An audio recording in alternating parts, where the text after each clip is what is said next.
Be advised that this episode of What's in the Rift contains the sounds of eating, chewing, and swallowing. For the best listening experience, we recommend headphones. Previously on What's in the Rift.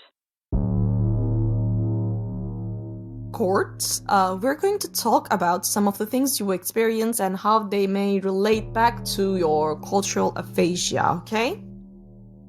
Okay, this is going to sound really awkward, and I swear I do read a lot of books. But what does aphasia mean?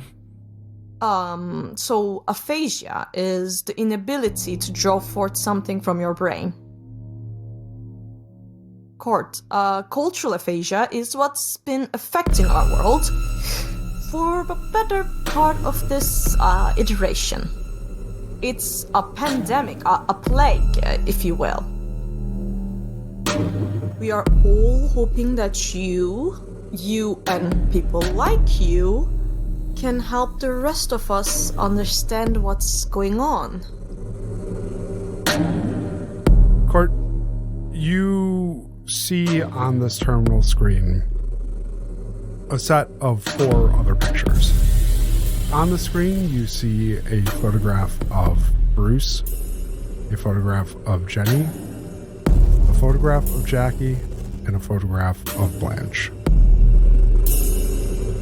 So everybody's on ketamine then? That's what's happening? Well, very similar. Okay, so the whole van's in a K-hole. Gotcha. As you pull into Ferndale, you do find a gas station. At this point, I want to make sure everybody's still alive. You have every reason to believe that they are very passed out, but also still alive. Bruce, the blizzard ended up having an outsized impact on Bruce's life, correct? Absolutely. This was a formative moment for Bruce, even if he doesn't understand it to be one at the moment that he opens it. Jackie, you had first-hand experience with this because some of the very first people that had fallen to neuropathogenic viremia were your folks. What were your parents' names? My parents' names were Frank and Lois. Jenny Thomas. That same pain, that same lasting feeling of being unwanted chased Jenny into her fledgling adulthood, and to the moment where she saw an article that seemed to clearly state, as others had been implicitly stating, that she didn't belong here. They're going, and the smoke's coming in. They could feel the heat and the flames getting hotter and hotter. And suddenly Jenny feels the weight of her mother just fall on her. And Jenny didn't realize at the time, but what had happened is her mother had passed out from smoke inhalation. As you're all drifting through, you start to come to as you're crossing over the border into Tennessee.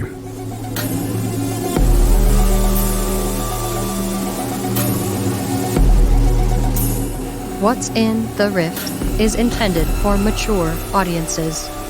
This show includes death, drug use, criminal activity, and a consistent undercurrent of existential dread. Any children discovered listening to this show will get the hammer.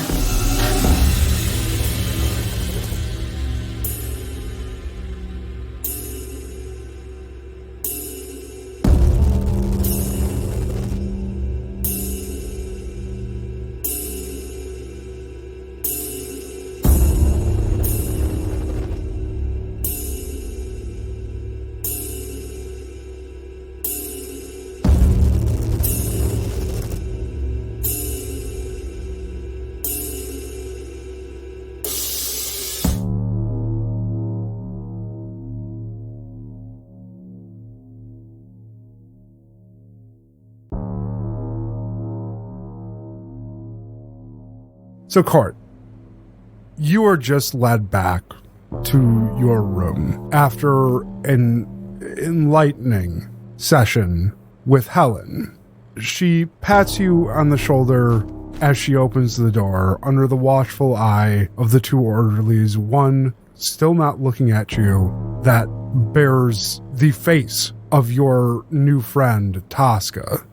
And as she motions for you to step inside the room, she says, Court, I'm so happy with the progress you made. This may be the quickest you've turned around after one of these episodes. I just have to say, I really am proud of you, Court. It makes me think that maybe you're getting better. Maybe there is something we can do for this. Every time I look at you, I feel a little bit more hopeful. Oh, that actually makes me feel really happy, Helen. Thank you. And you feel that same way about, like, the other people that are here, right? Well, yeah, of course. I just wish that we knew where they were, Court. You don't know where they are, do you? You would tell me, right? I have literally no idea. But I'm assuming... Oh, probably back in Florida, if that is where I was. They didn't discuss plans with you or anything like that? Oh, no. No, it was actually very chaotic. Everything was flashing. I was exhausted. I remember running for a bit. I passed out in the park for a while. Oh, I left my coat in Florida. Like my yellow one I like so much. It's gone, which is upsetting. But, like, I can't really remember much that we talked about. I know your coat, Court. Do you want me to get you another coat? We got you that coat from Kmart in town, don't you remember? Since you have been very level with me, I will also do the same. That is not the memory of the coat I have. But I cherish the coat, if that matters. What do you remember about the coat? Oh, alright, so I remember getting the coat from a friend of mine at the circus who used to be a strong man that worked there, but then he threw out his back. And so he mostly was there as an announcer and to be a jolly old fellow, but he really couldn't lift much anymore, which is really sad considering he was called a strong man. But you get what I mean. Okay, that is interesting. Court, do you recognize that this might be a result of your episodes? Oh, yes. Now that you've told me that, like, really any of my memories could just be lying to me, I really have to question pretty much everything. I'm sorry, when you phrase it like that, it sounds horrible. Oh, no, it could be worse. Like, I have things that I know are true, right? Like, I have this shirt on, there's a bed over there. Really, things I interact with are real, so that's not bad. Speaking of which... She reaches into the pocket of her lab coat and she fishes something out of it on a keychain and holds it in the palm of her hand. She says, I am not supposed to give this back to you. I was never supposed to allow you to have it in the first place. But let's keep this between you and me. And she shakes your hand and presses into it a small, round device with 4 buttons at the bottom of it on a keychain. She says, You better take good care of it this time. I won't let it out of my sight. Thank you, Helen. Of course. And she takes a step back, thinks for a second, and reaches out to, it looks like, ruffle your hair. But at the last second, she kind of catches herself and lets her arm fall to her side and says, Dinner will be in about 45 minutes. You usually like to take a nap after these sessions, Court. I think you should probably try to get some sleep. You know what, Helen? For you, I'll do it. She looks at you poignantly and then walks out. And the door closes behind her with a loud metallic click. You're back in your room. Now with the Tamagotchi. Success! The same room that you have been confined to for the better part of the day. Oh man, the others are not going to believe me when I tell them what the day I've had. And Court looks at the bed and thinks about what Helen said. I'm not really one to, like, sleep for science or really do that at all, but you know what? Put together the shop. And Court goes over to the bed, awkwardly lays in it, tries to get comfortable, closes her eyes, promptly opens them and realizes that she has yet to check the Tamagotchi, make sure it's fed and watered, and then attempts for the first time in recent memory for Court, she tries to fall asleep. My understanding is that like a nap might be difficult for someone in your world that has just slept for maybe the longest you've slept ever with the assistance of drugs. Almost impossible. Are you legitimately trying to go to sleep? Yeah, she doesn't believe it can be done, but because Helen has treated her so nicely, she's going to try. Okay. This is going to be a test for you. This is going to be a D8 challenge with the Rift is Crumbling Crisis dice. You have one opportunity out of this, but you have to beat an 11. Okay. Court is going to use the distinction, what could go wrong? It's literally a nap. She is going to use... She's actually going to use redemption, because in her eyes, the people that kidnapped her have turned out to be genuinely good people, and she wants to do something for them. So she's going to give this task a try using that. And the last one that Court is going to use is metaphysicist. The fact that something is obviously wrong, there is a disconnect in memories and reality, and this is a center point on it, where the laws of what she believes is true may not be real in where they're at. Okay. With the opportunity available to you, you can spend a plot point to gain an additional D8 if you so choose. I think Court's just going to let this one roll. Give it the best shot, but if it doesn't happen, so be it. You're beating an 11. Oh, I might not be. Let's see. I got a 13, but I got a hitch. Okay. The opportunity and the hitch will balance out in this case. You have the option here. You start to focus in on the sound of the air coming from the vent in your room directly overhead of the bed. Much to your surprise, you feel drowsy, like you could sleep. And as you start to drift through that same vent, you can hear a muffled voice. It sounds almost like somebody is having a phone conversation, and you're hearing one end of it. Do you fall asleep, or are you going to try to fight yourself back awake there, Court? Oh, Court is way too curious to go to bed when there's a conversation going on. So she's going to try to fight herself back awake, kind of grasping onto the alarming feeling that she feels drowsy, which should never happen. You do manage to get yourself back awake, given this surprising and kind of incongruous bout of drowsiness, as you hear a female voice echoing through the ventilation system here. It's very difficult to make out what is being said laying in bed. Are you doing anything to get yourself closer to the source of the sound? Oh, most definitely. How high up is this vent, or is it on the ground? Near the ceiling, actually, almost as if it's coming in from overhead.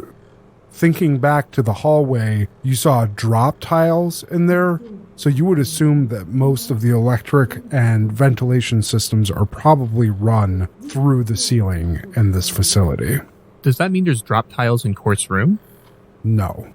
The way I view it is the bed that Court has small square bed posts that go up maybe 6 or so inches above where the mattress would be to stop it from being shifted around. Court's going to get up and balance on her toes to try to get as close to the vent as possible to listen. As you get your ear up closer to this vent, you can hear the voice a little bit more clearly through the rush of air. It's difficult at first to really make out what's being said, but you can hear almost immediately that this is Helen's voice that you're hearing. But you're only hearing one side of this phone conversation, and the pieces that you do pick up go a little something like this.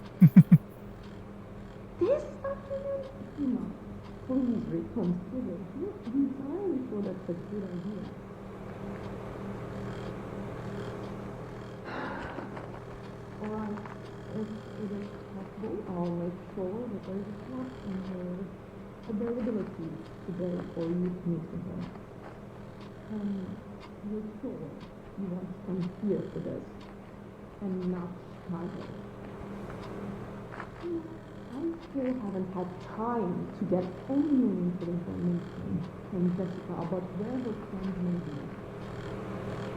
If I could have, I don't know, just the one week with her, maybe I could get that dinner. But that's if you have to. Alright. I'll see you this afternoon. And then silence. You hear the clack of heels in the hallway. Back down into the bed I go. There's no knock this time. The door opens and in steps the orderly that does not look like your friend, and Helen. And she closes the door and stands at the foot of your bed. Court? Honey, I know I told you to try to take a nap, but it's suddenly become very important that we find out more about where your friends might be. Oh, sure. No, I'm up for talking more. That works for me. Okay. Court, I need you to tell me everything you know now. Please. Oh, okay. I'm going to assume you mean about the whole, escape thing, right? Not just, everything I know. So, I'm going to narrow that down. She looks at you briefly, and you can see in her eyes that she is fighting some level of annoyance bubbling up. Oh, you're really serious right now. Court's going to go from, slouched over posture to up straight. Okay, so then you have to work with me here then, all right? What are the stakes we're talking about? Because you seem very upset, Helen. It's... Is everything okay? My boss is going to be here, and he expects me to have an idea where each of you are. I need to get that information as soon as possible because I need to be able to tell him how we're going to get the rest of you back so we can continue our studies. I don't know if you know. I think you may still be confused from the most recent bout of aphasia, but this most recent episode of cultural aphasia has been particularly bad. I know I told you a little bit about it. I know that my boss is very concerned that we're not making enough progress. And he's very upset that everyone managed to escape. Again. I really need to know where everyone is so I can help them. Now. Please. Okay. All right. Helen, you want to sit down on the bed with me? She looks a little bit flustered, but she takes a deep breath and sighs and takes a couple steps forward and sits down in the bed next to you. Okay. Helen, I like you. So I'm going to try to give you as much as I know, but I'm going to say flat out right now, I have no idea where they are at. I don't believe you, Court. I mean, I have been unconscious for half of a day. I don't... And the last time I saw them, I ran away in order to distract a helicopter. You mean you run away from us trying to bring you back here? Yes. We're well aware. We know that they went another direction than you. But I have to assume that you didn't just go running off for the hell of it, Court. So where did they go? And who was the person that we saw them with? And she reaches into her pocket and pulls out her phone. And she brings up a blurry photo of a blonde woman wearing a red tracksuit. Correct me if I'm wrong. Court never actually met her. Yep. Nope. Never. Has no idea who any of these people are. Okay. Court looks genuinely confused by the picture. Looks at Helen and says, the only one we were with that was weird was a man named Gibson who had a milk crate for a leg and threatened me with a wrench. But the reason that I ran away was because I was buying them time. Time for what, Court? To escape. We were in a ravine. There was a helicopter, a car crash. It was horrible. So in order to make sure that they got anywhere, I made a break for it. And I ran into the light of the helicopter. I was a distraction. You're telling me you have no idea where they are? I have literally no idea. And that I mean completely honest. You understand that if I can tell Dima something, anything, that he's going to take you and that I won't be able to take care of you anymore, right? I did not know that. But even with that knowledge, I can't... I could lie, but I think that would just get you in trouble later down the line. Okay, you swear to me that there's nothing you're hiding. I'm going to do you one better. And Court brings out her pinky. I don't break these. That is the knowledge I have. Helen looks at you, and she doesn't offer her pinky back. She just stands up and she says, I really hope you're not lying to me, Court. And she steps out of the room, and the orderly closes the door behind her. You can hear those footsteps receding in the hallway, and you can hear somewhere outside of your room doors opening and closing, and more footsteps moving up and down, almost as if something's being prepared out in the hall. Court, you're left alone for a number of hours thereafter. You will occasionally hear hurried or otherwise rushed movement outside of your room, but there's no one coming back to attend to you at all. After what you assume is dark based on the clock on the wall in your room, you get a knock on the door and a tray is offered to you with the same inoffensive, completely bland hospital food. The orderly looks at you as he hands it to you and says, Listen, I don't think Helen's gonna say it, but if you get taken back to Chicago, it's not gonna be good for you. There have been some wild stories out of there. Don't know how much is true, but if I were you, I'd be maybe thinking about how to get out of here. I'm Jeff, by the way. Oh. And he winks at you. He goes, I got in a little bit of trouble for the last one. You might not remember me, though. I have a few inklings, Jeff. Okay. Thank you. Just saying. Doorway at the end of the hall? If you can find a way out of here. I can't leave yours unlocked. Too suspicious. But if you can find a way out of here... I definitely can. Jeff, before you go, I've been here for a while, right? He looks at you and doesn't say anything. Has anyone ever come and visited me? I don't know, kid. I've told you everything I can tell you. It has to look like an accident. Don't worry. It will definitely look like one. And thank you for the food, Jeff. Don't mention it. And he closes the door behind him. Meanwhile, just crossing over the border into Tennessee, Toska, you've been driving for almost 16 hours straight. It is a long haul, and you have no money to buy goods or supplies, and the only gas that you were able to get was gas that you had bagged off of a stranger in northern Atlanta. So, you cross over into Tennessee not far from Chattanooga at all.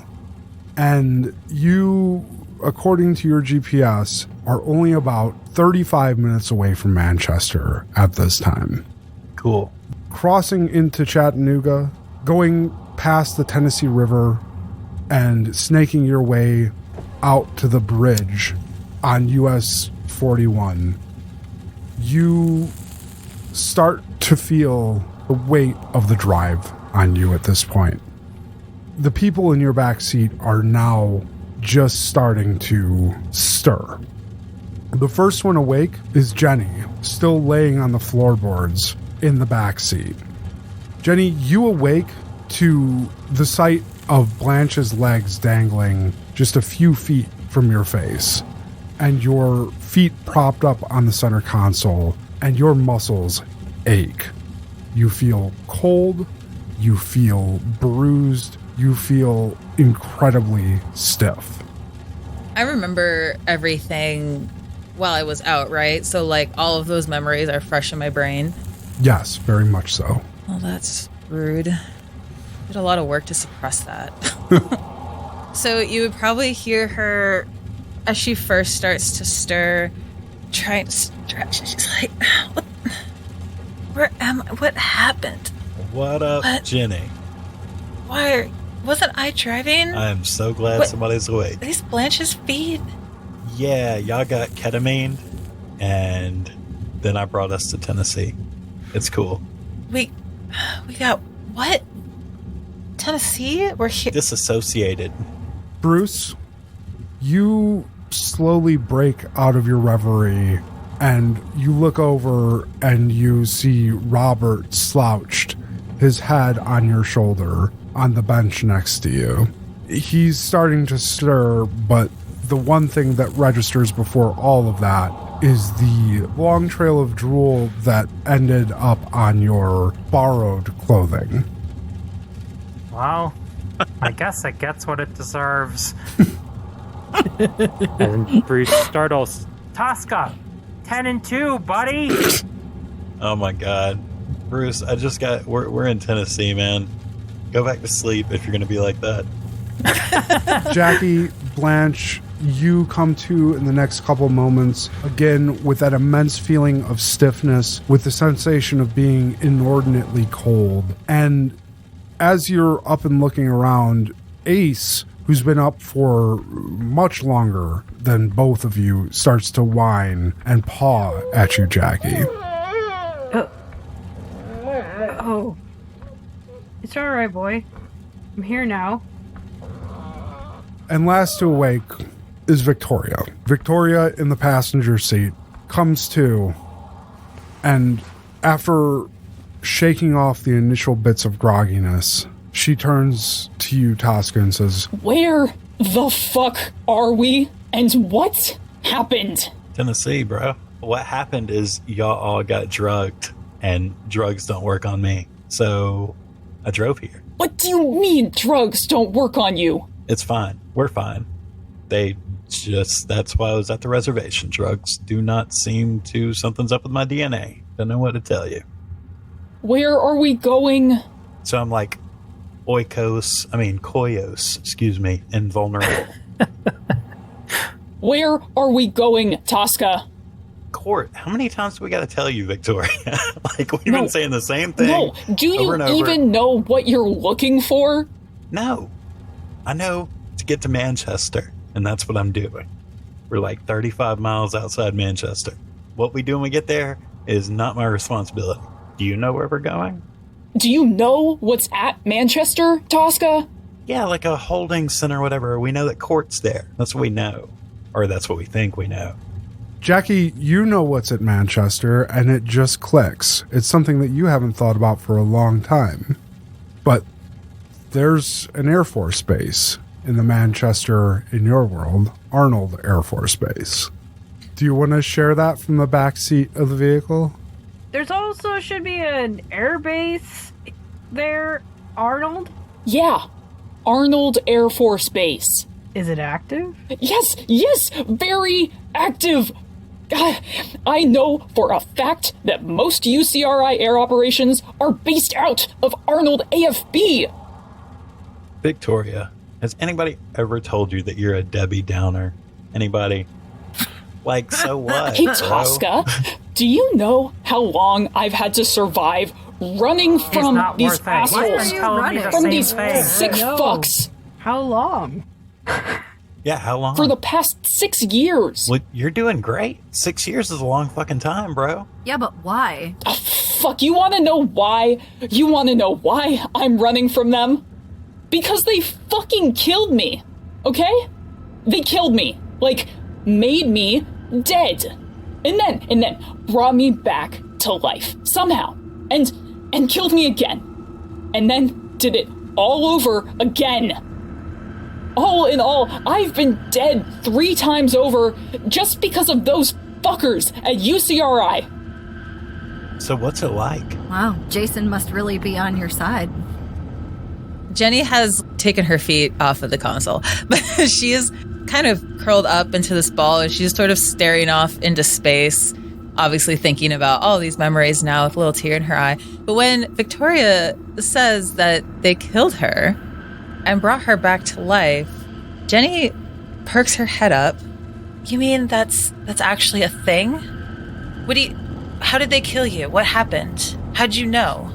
You all seem to think this is much more beautiful or spiritual bullshit than it actually is. No, I think the same thing happened to me, but I'm not sure. I'm genuinely curious. Is that what they're doing to us? Is that why they're hunting us? Look, I don't know why they're hunting you. Best I can tell, you didn't even exist before whatever happened back in that canal there. But is there an afterlife, though? The fuck if I Was know? I dead in the gelato place? Listen, You said they killed you like 3 times. Do you want to know what I saw or not? Yes, please. The first time I saw a news report, I woke up on this couch that wasn't my couch. It was no couch I'd ever even seen. I had a cigarette in my mouth that I'd apparently fallen asleep smoking, I guess. I've never smoked. And on the news, they were talking about a school shooting in China Grove, North Carolina. And the anchor, as he was talking about dead kids, was smoking on screen too. And when I came back, when I was yanked back out of that, when I came to, whose face was fucking there, huh? Dima fucking Volkov. And that smug, long-haired asshole was all, tell me about what you remember. Tell me about what you saw. And I had to spend 3 days recounting every goddamn detail of those 10 minutes over and over and over again. Because I was, as he put it, someplace else. Do you ever wonder if there was a time that they killed you and you came back and you don't remember? I don't know. Maybe? Like you stayed? No, like you came back, but you just don't remember the part where you were gone. If I don't remember, how am I supposed to tell you? They did a lot of things to me after I signed those papers. What if you're still dead? What if we're all dead, Blanche? Come on. What if? Jenny shifts extremely uncomfortably. You're driving down Highway 41 here in the dark, and you're coming up to Monteagle, and the GPS starts chirping at you to begin making a turn. In 2 miles, And when you look down at it on your phone, Toska, you notice that it reads only 21 minutes to your destination. Okay. Victoria looks back at you all and says, But that was just the first time. The second time I woke up and I was in some family chain restaurant. Except there weren't tables. There were troughs. And we were celebrating somebody's birthday, I guess. And they sang this horrible song. Everyone had on hats. And when they came out with, I don't know what it was. It was like celebration slop. And they laid it all out in this trough, and I watched everyone, one by one, digging their faces into it. And then it was my turn. And without me wanting to, I did too. I don't know why. It's like I wasn't in control of what was happening. Like I was along for the ride. And then they wrenched me back again, and we spent a fucking week talking about it. And the last one, I was swimming. In a sweater, that was it. 20 minutes at a normal suburban pool, but everyone had on sweaters.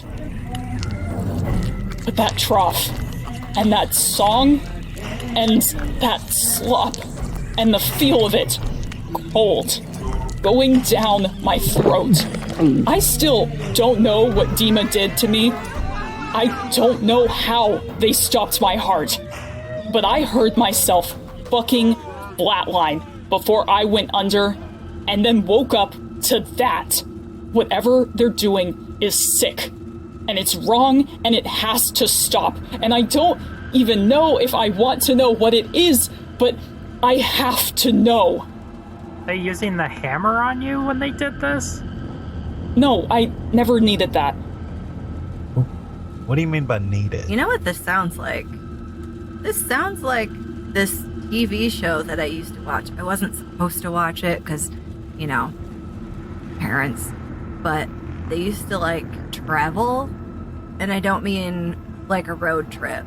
But they'd go to different places. But these places were alternate realities. And they were trying to get home to theirs. Like Quantum Leap? I mean, something like that. I don't remember. I was too young to watch it. I shouldn't have been watching. So I don't remember all of the details, but I know there was some travel, and they'd go to different places, but these places were alternate realities, and they were trying to get home to theirs. Yeah, when Master Richter and his minions hunt the team, issues 51 through 58, that's what you're thinking of. Bruce, Sure, yeah. Just, it sounds like reality jumping. Yeah, that's kind of what Demo is getting at, too. He seemed to think that there were other places out there that we could get to, that we could learn something from, if we could just see these other places. There were times I heard things I'm sure I wasn't supposed to, but that's what it was all about. How does it go from him killing you and sending you places to people like us ending up where you are? I don't know. Maybe we're ripped back from those places. Like we belong here? Right. No, like we belong in the other places. You said that Jason finger gunned you and you went somewhere else, right? I did. It was the Grand Destino, but it was different. Right. Maybe it's something like that. Maybe he's found how Jason's miracle finger guns transport people. I mean, there's science behind everything, right? So if we were all in different places, but we somehow ended up in the same place every time that noise happened, what causes that noise? Victoria, do you know what noise I'm talking about? It was... Wait a minute. You said you died how many times? 3. And how many times did we hear that noise before we were all together? But that was like 6 years ago, I thought. It was. For her.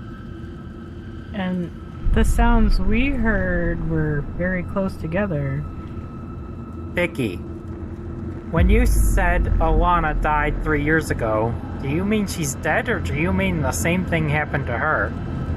I don't know. All I know is that Dima and his cronies were all over the news, Alana included. And then there was suddenly radio silence on Alana. Then there was some clamor over her missing, and a month after that, she was presumed dead. She was missing? Yeah. Oh my god, Toska, what if that was the woman in your closet? I've been thinking that for a while now, actually. It is. Did you kill her too?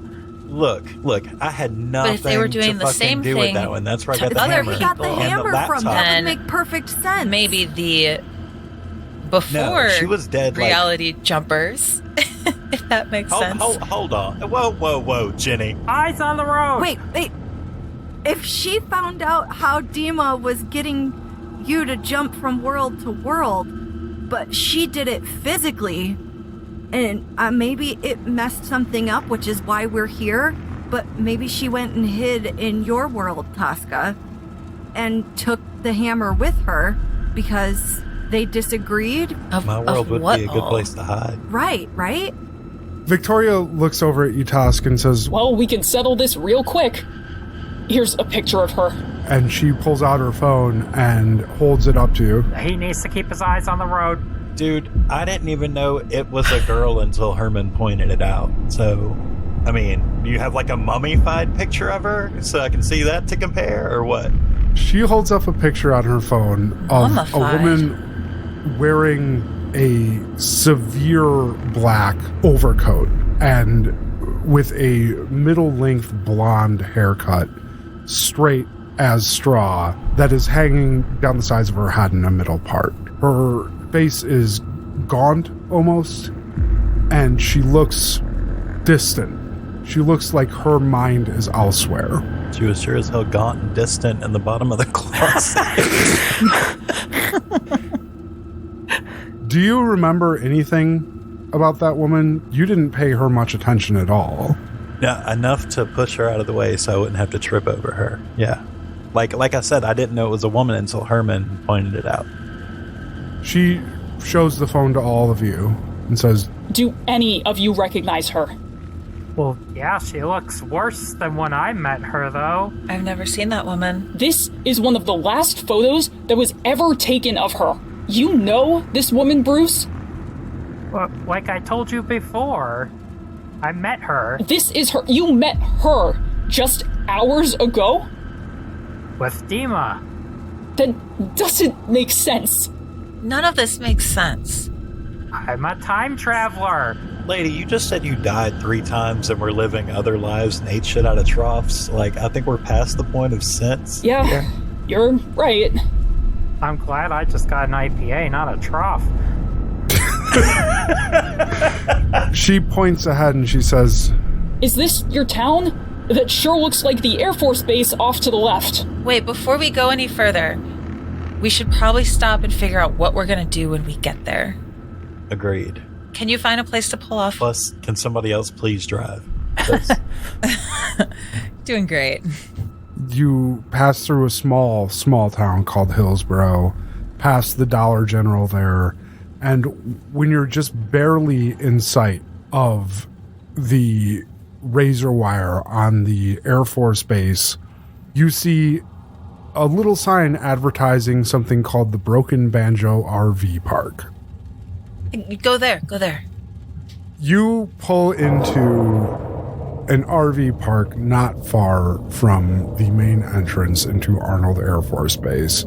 You see a rather ridiculous covered wagon at the gate to this place, but the gate itself is open. This is off season for the RV park, and it appears that no one is here to actually monitor this place. You come in and there are a few folks. They're obviously camping without any sort of license to do so, and you pull the car into one of the stalls near a small cabin there. Bruce says, Robert, earmuffs. And he's going to try to whisper over Robert to Blanche. Can we trust this guy? Because I'm thinking, if he's UCRI, maybe he could drive in and give his code word or whatever.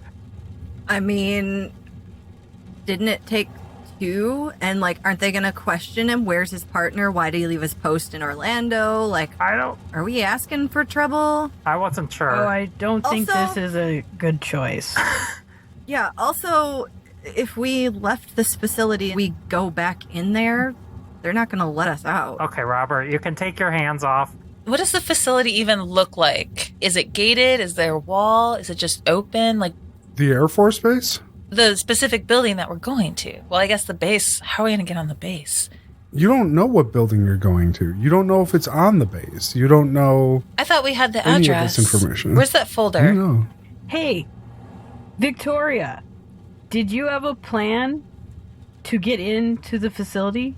And do you know which building it is? No, I had a plan to get you back someplace safe near Chicago, where I could have accounted for you. I've spent years setting up an operation there to get close so I could figure out what was going on. Hopefully with the help of people I'd rescued from UCRI. I have no support structures here in Tennessee. I have no idea what the fuck we're doing here besides getting this person you just met.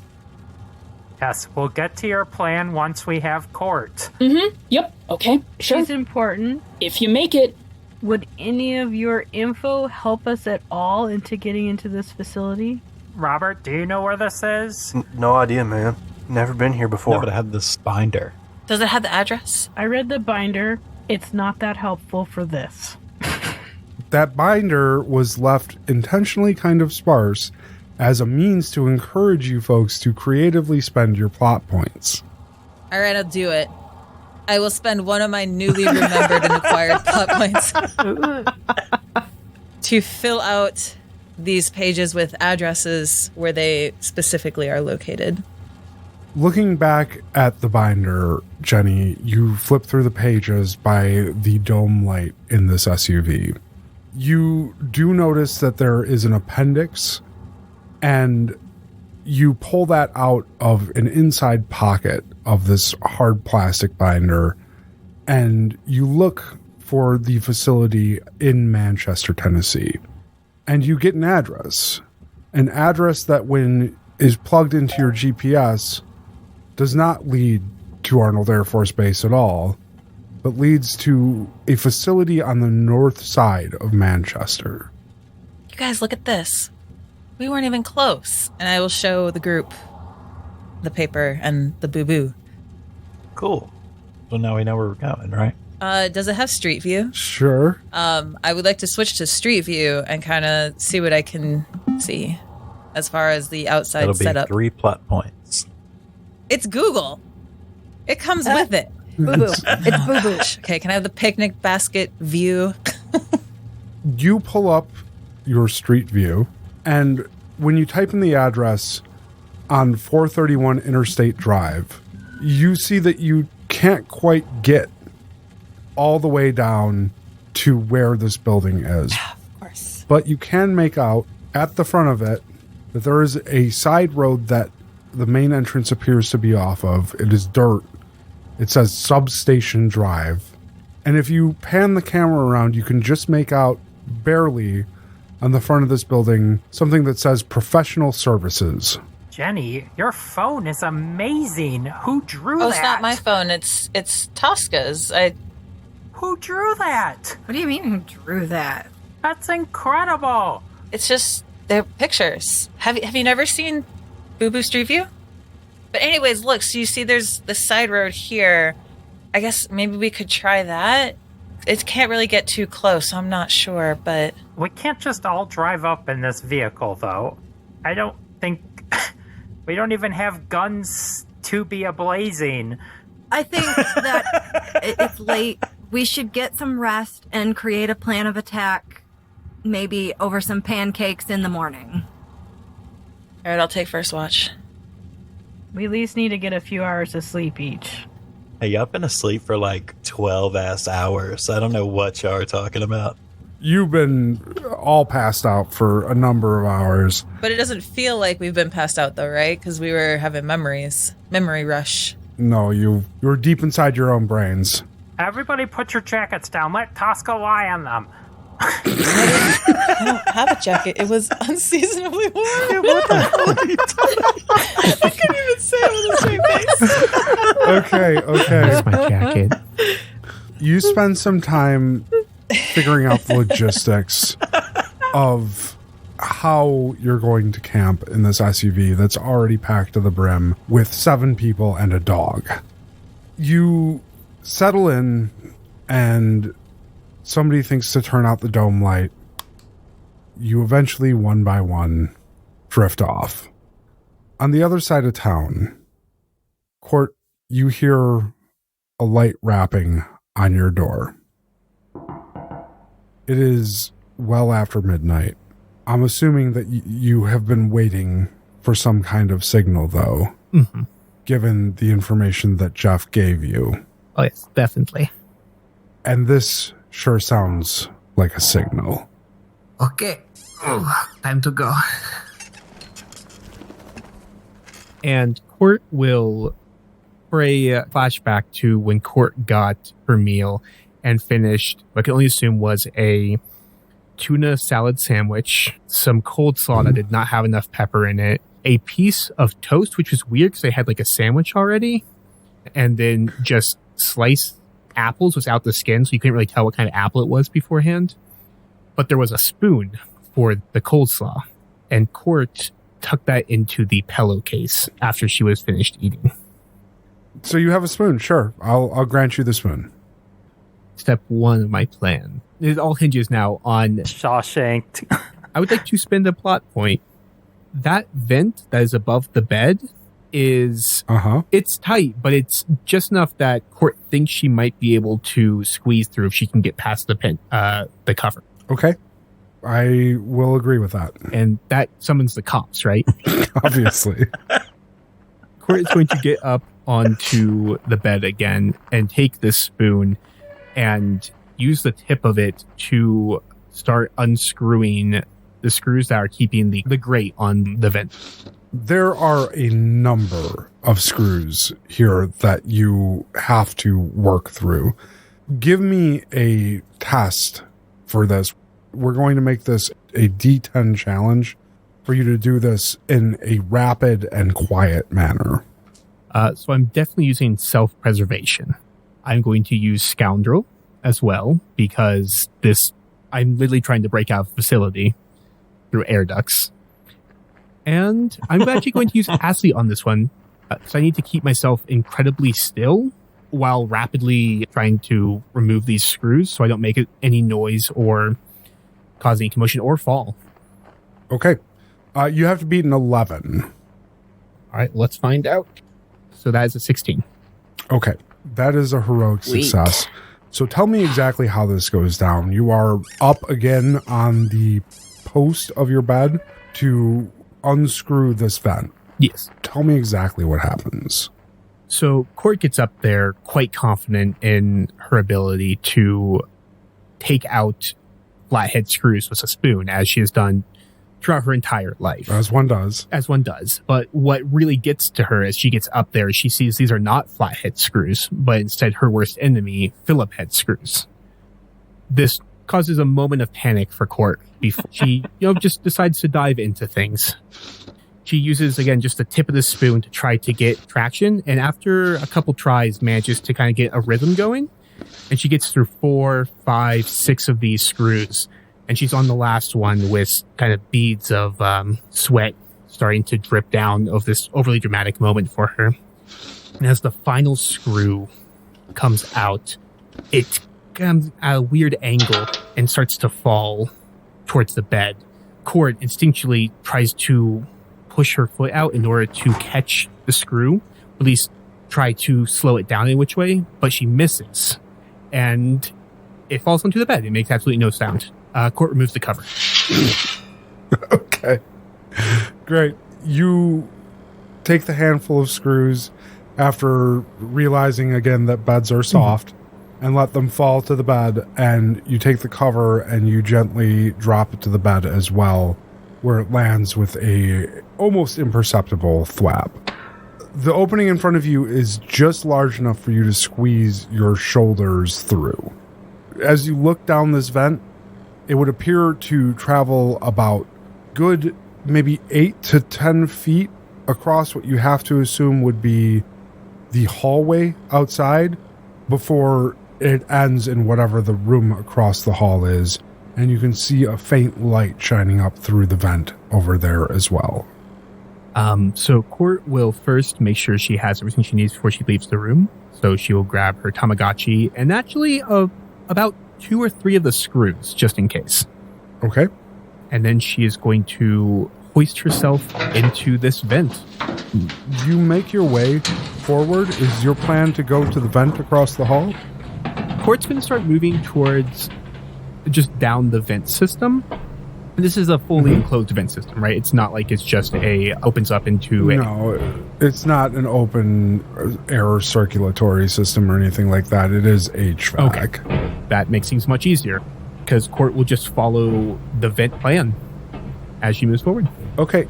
The only way for you to progress, at least from where you're at, is to go first up to the opposite side of what you'd have to assume below you is the hallway. Traversing this is slow going as you're trying to be mindful of the amount of noise you're creating, because quite frankly, you have no insight into what may be out there or audible for those in the hallway, if indeed there is anyone in the hallway. So as you crawl on your belly with your arms stretched out in front of your head, you make your way up to the next vent. Were you not a contortionist, you don't think that you would have been able to do this if Court weren't so slight to begin with. This would have been a much more difficult task, but you do get there. And when you look down the vent, once you have a little bit of elbow room, because the HVAC branches off to the left, you see that the room across the hallway appears to be some type of break room. It is softly illuminated. There is a couch, there is a coffee machine, there is a fridge, and there is a circular table with a few very institutional purple faded fabric chairs and hard micro countertop with a inset sink. All right. Court's going to take a moment to stop moving and just listen for the first time since she's gone into the vent and see if she can hear any movement from either inside the room where she can't see or from outside the room, like any kind of muffled sounds. You don't hear anything from where you're at right now, but it's a little difficult to use hearing as your primary sense to detect any of this because you're in an HVAC system and the rush of air around you is fairly loud. It's audible over almost everything else. Court's gonna hope against all odds that this grate is open. Okay. You go to press against it, but it does not budge. Is there a design in it, or is it just square? What do you mean by a design? So some grates will have metal designs? No, this is a slatted metal grate. Okay. Like this is an unadorned metal slatted grate. Is there enough room for Court to get fingers through this grate? Potentially. You might be able to get a bit of a grip on it. Okay. Because my idea is trying to loosen the screws by sticking my fingers through and trying to undo them from the inside. There's no way that you're going to stick your finger all the way through. That was all I need to know for that. Here's what you do have in front of you. You have this grate. You have off to the left a continuation of the HVAC system. Getting your body around that feels like it might be doable, but may be painful as you're almost certain you're going to have to drag your back along this sharp metal edge on the interior of the ductwork here. You could potentially, if you got yourself angled the right way, kick at this grate, but you imagine that might be kind of loud, or you can maybe follow this HVAC back to wherever there's a central trunk or something else along those lines. Beyond that, you are out of the room right now, but you are in a claustrophobically small space, and the warm air is making it difficult to breathe, to feel comfortable. Like you are in an air that is probably bordering on 80 degrees as it fights the cool air outside. I do not have much time then. Otherwise, well, I never like the heat. Court's going to try going to the left. Try to contort her body to make that turn. All right, well, here's your opportunity for some plot points because I'm going to need you to give me a roll for this. This is going to be a D6 challenge to get yourself over there without hurting. That's a 7 that you'll need to beat. All right, I'm going to use Court's special effect, make it a show. So I'm going to be stepping down. Okay. My dice pool, which I'm going to use light on my feet, fast to act, as essentially making a split decision to just try to wiggle my way out of this. I'm going to use athlete because physical activity, trying to contort myself, and artist because there's a certain kind of, because I'm a contortionist, a form that comes with it. For sure. Okay, so I got an 8 total, but I also got a 1 on one of my die. Okay, you will get a plot point plus another plot point for the hitch. You are going to have a D6 complication introduced. That is a fresh wound on your back. As you get yourself contorted around this edge, trying to move quickly, maybe not as cautious as you'd normally be, you catch your shoulder blade on the exposed ductwork and it bites down through the fabric and rakes along you as you push yourself through.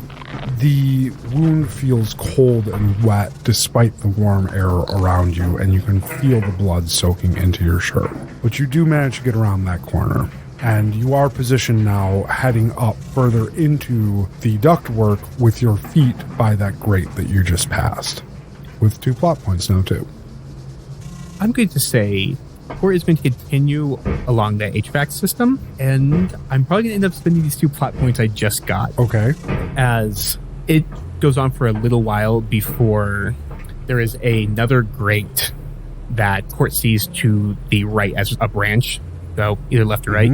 And as Court looks into it, it is into like a utility closet that has like a water heater in it that is actively running it, and it's kind of old, so it's making a lot of noise. You look back across the ductwork to the other side, and what you have to assume again is back across that hall. You do see another grate, and you can guess, based on the turns and movements that you've made, that may be the office that you were in with Helen earlier, which would mean that this is indeed the utility closet across the hall from her office that you saw when you first walked in. So Court is going to make a left turn towards Helen's office to position her feet so that she can try to kick the grate in the utility closet. But as she's doing so, she's going to see if she can sneak a peek to see if Helen's even in there right now. Sure, you can scuttle across that hallway and look down into that office, and what you see is the office is lit. The monitor of the computer is visible, but you do not see anybody in the office. All right. Court is going to shuffle her way towards the grate on the utility closet and kind of listen to see how loud this wire here gets. And once she gets a feel for when it's at its loudest, when it's at its quietest, going to try to kick the grate when it's loud. You get yourself back to the other side of that hallway, and almost as if by fate, that water heater kicks on and starts a full heating cycle. Yes. And the noise is loud enough that you feel that you might be able to bang a little bit in this ductwork without raising too much concern.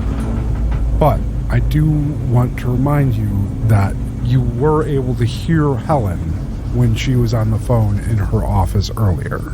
So there is the potential for this to carry. Definitely. Okay. So this will be a test if you're going to be kicking this through. Corey's definitely going to try to give this a shot. This is going to be a D10 challenge with the crisis die and your complication. All right. It looks like this is a 12 only, with one opportunity that would, were you to take it, you could add a D10 to your pool. You know what? I am going to take that. Oh, it's a plot point? That will be 1 plot point. Yep. And you can add an additional D10 to your roll. I'm going to use athlete, so I'm kicking it. Maybe something is watching, because I'm trying to essentially try to avoid all detection. Mm-hmm. So it's very much a prey-like situation. And I'm going to use self-preservation. I'm trying not to be sent to Chicago, and this is my best chance of getting out of here. All right, go ahead and give me that roll. You're beating a 12. I am definitely beating a 12. I got a 17. All right, well, just enough for another heroic success. So describe to me what happens here. So, as opposed to kind of the theatrics that Court was doing for herself when she was in more of a controlled situation, Court is much more serious this time. She has a wound starting to really sting, and the air is getting hot, so her breathing's starting to get a little bit more frantic and ragged. So she braces herself with her elbows on both ends of this duct, pulls back her feet, and in one just forceful motion kicks forward and bends in this grate. It doesn't come fully off, but it gives her enough leeway to kind of slowly bend it up with her feet, making just enough room for her to slip through. You drop down into this utility closet, and it is dark. The only illumination that you have in this room is the glow of the fire that is currently heating the water tank on the far wall. You can see light coming in from the door immediately behind you from where you drop down, and it spills out between your feet. Are you looking for anything in this utility closet, or are you just trying the door? Court is actually going to try to see if she can find anything of use in here. really anything at all, because she doesn't want to go out in the open just in case she made a lot of noise. So she's going to use this time to kind of lay low and see if she can find anything. You spend a few minutes rooting around in here. You do find some bleach. You find some ammonia. You find a few plungers. You find a mop and with a detachable handle and a bucket. But other than that, it's mostly just nitrile gloves and other implements that you would expect to eventually find their way onto a custodial cart. That does bleach and ammonia sound so familiar to me. Like, I remember it, like not being good. Like, what does it do? Mix it together and find out. Something inside my head is telling me I should mix this together and find out. And Court is going to take this mop bucket and put the bleach in. And she's going to hold on to the ammonia.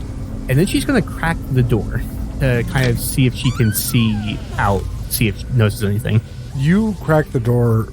It's facing the opposite side of the hallway from where you came. So you're looking further down into the building at this point. You don't see anyone down that way, but you do see another set of double doors that would indicate that there's a different wing were you to continue along that path. Cora is going to slip to the other side of the door. Okay. She's going to, as she's now on the other side with the mop bucket, kind of like in the threshold right before where the door would actually close shut, going to go, oh, please don't be loud and explosive.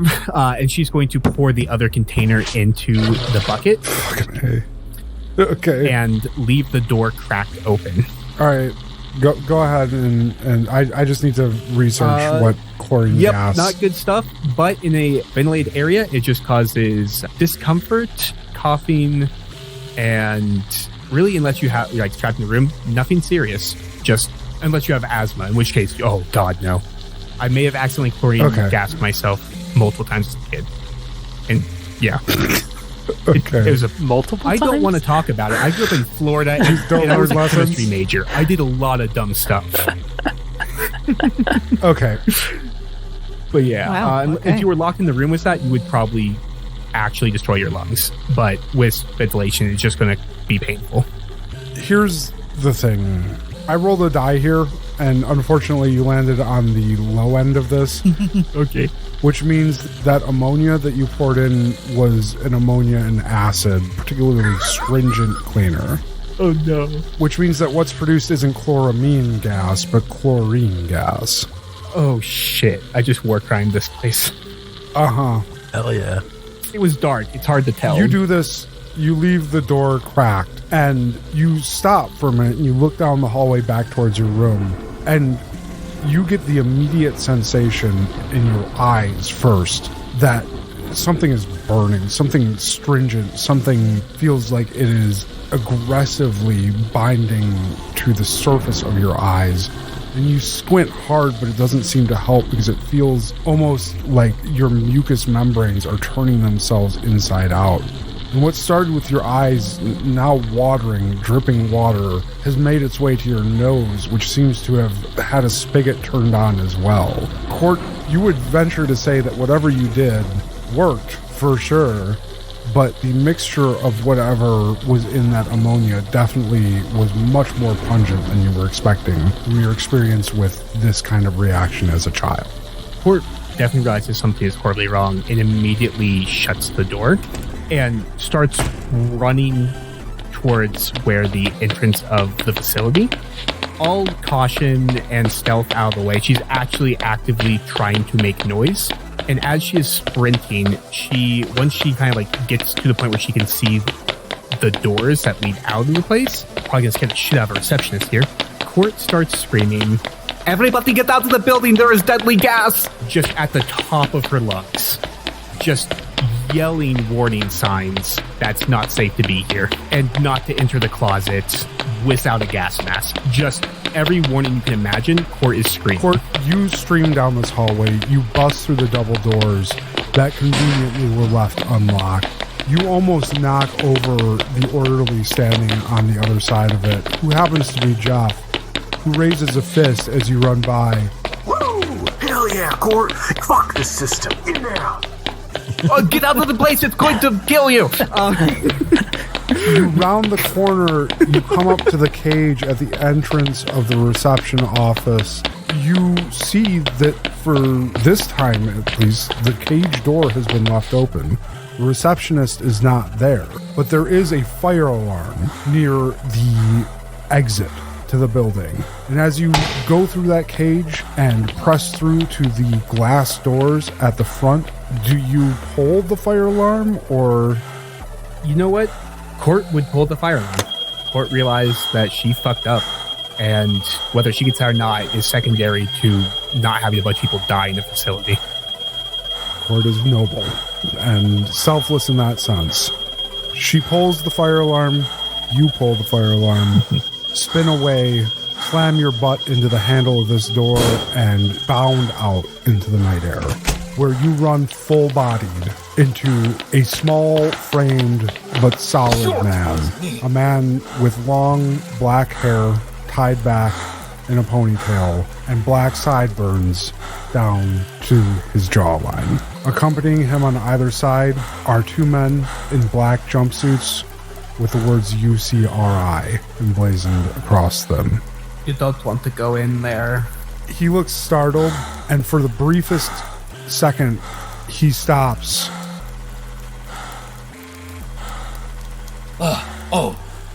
Court. I'm so glad to see you again.